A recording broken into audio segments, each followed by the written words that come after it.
Hi everyone, hi at the Axos family, what's up? I hope you have had a great weekend and an energized start into your new week today.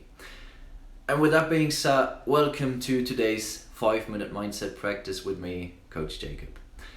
Right here, right now, time to calm down and focus, time to reflect and to build awareness and to deal with and take care of this part of our body, to realize how important our inner processes affect emotions, mentality, and thoughts are, how crucial our mindset is in directing all decisions we make every day.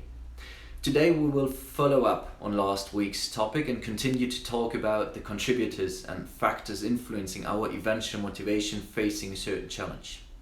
Relating thereto, we spoke about the value we see in a specific task last time, extrinsic and intrinsic motivation, incentives, and so on. And we will focus on expectancy here in the following. But in order to stick to our habits and to dial in, as well as to unwind, we will begin with our routinely breathing part. Our general pattern for today will be inhale, retention, exhale. We will breathe into our belly button is pushing outwards for 6 seconds. Hold our breath while remaining absolutely relaxed for 4 seconds, and then we let this balloon, our belly, deflate again and very slowly and controlled for 10 seconds. So now, take a deep inhale on your own, exhale to full capacity, and then simply start breathing for the next approximately 1.5 minutes in our pattern. Close your eyes if you want to, as always, and then 6 in, 4 hold, 10 out.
Nice. All right.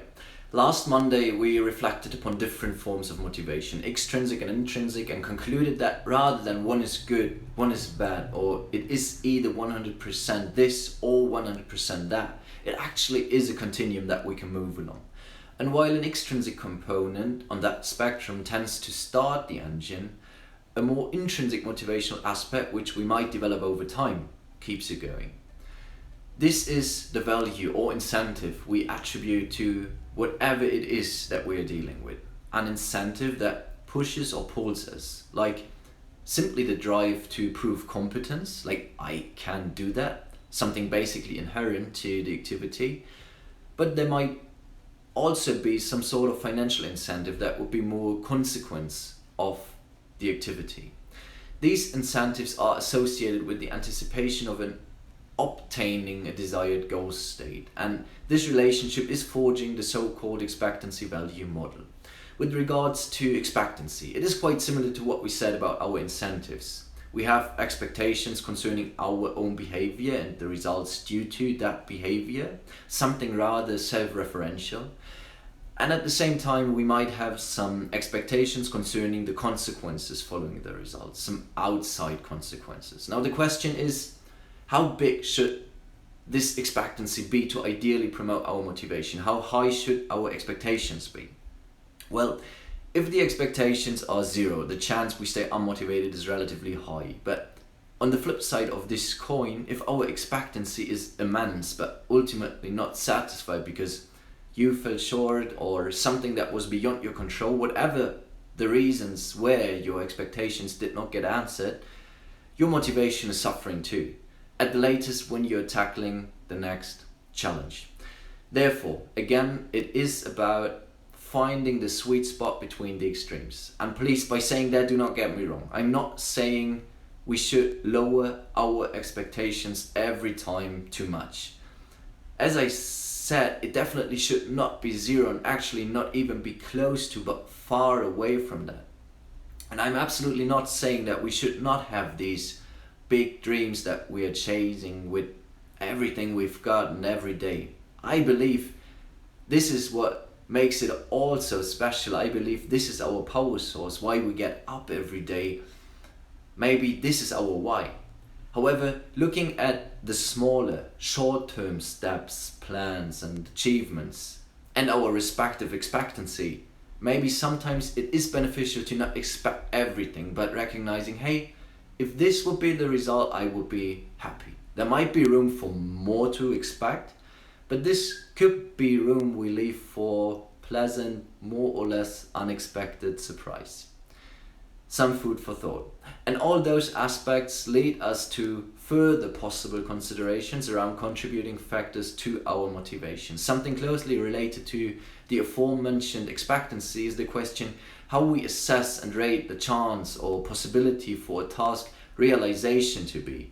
A task realization in general, but especially we are talking about a successful task realization.